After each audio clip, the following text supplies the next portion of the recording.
Hello, my name's Rex Basterfield and this is my Quilcom B-2 KICK, which unsurprisingly is a synthesizer dedicated and devoted to creating and modifying kick drum sounds, although it can actually do quite a bit more. The basic idea is that you have a kick drum synthesizer at the top and a sample player at the bottom, and you can mix them, layer them together or use them individually. So this is the synth sound, this is the sample sound, and put them together.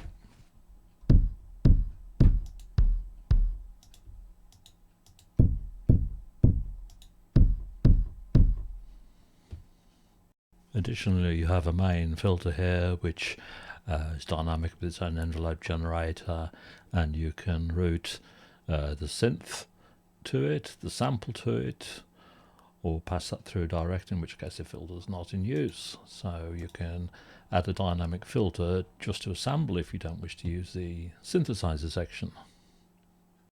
The synthesizer has four main sound components. You can add a spike to the beginning like you might get on an old analog drum machine, such as a TR-808, a strike sound when the skin is first hit, the tone, which is the body of the sound, and you can add dynamically filtered noise to add in the sound of enharmonic tones. Now those parts I just mentioned can be mixed together for the synth sound. You have the spike level, the strike level. There's two oscillators in the tone generators. There's the main one and the sub. These can be ring modulated together, pre-fader, and then the noise level here, and that is combined together to make the synth sound.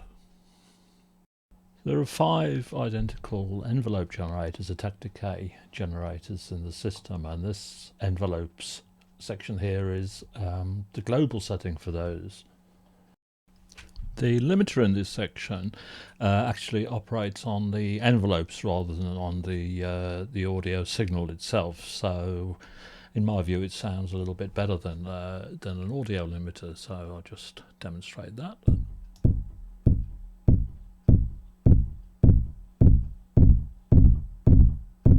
Gives you a much harder, longer lasting sound if you increase the limit level.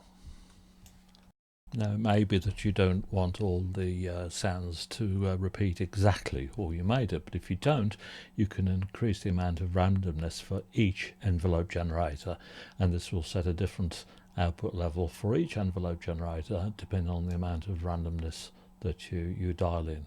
In addition to that, you can use velocity, the keyboards, to add the accent notes, and you can decide this random signal which envelope generator actually receives the random signal. When you've perfected the sound and you're pleased with what you've got, you can then export it by arming the recorder, hitting the note, and then you save the complete composite sound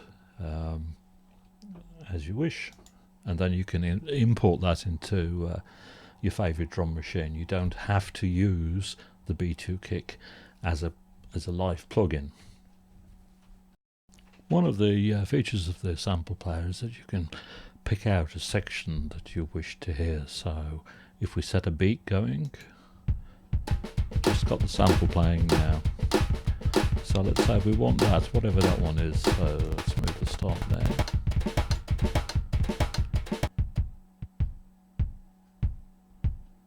And there we've got the kick sound. Let's add the synth to that. If we hold shift, we can alter the start position slightly to get the timing exactly right.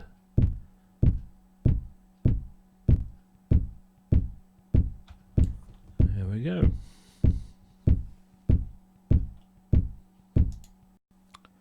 On this little panel here you can set which MIDI key triggers the synth. So for a kick drum it would normally be note 36, which is C1. You can change the numbering system if you want there.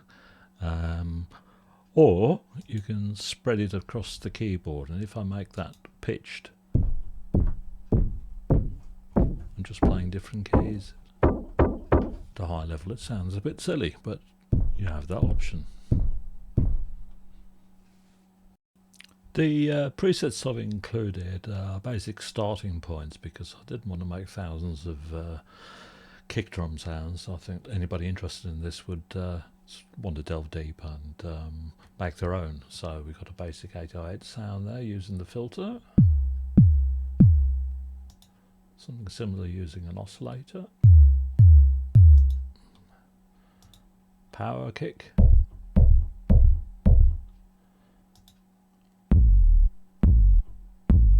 Long kick and so on. Also some daft ones. That's the sound of a kick randomly rattling the snares on a snare drum. Wobble. That's just the noise section here, so you don't have to use all of the synthesizer to get certain sounds. Now you can make other percussive sounds. For instance, this is a tom-tom sound. Although in fact I intend to make a plugin that does membranes better than that. Cowbell. Steel drum. And like I said, you can make some extraordinarily crazy noises like my chow kick.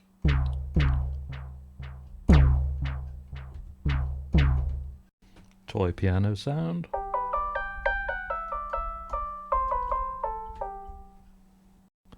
Always pronounced as claves, but apparently it should be claves.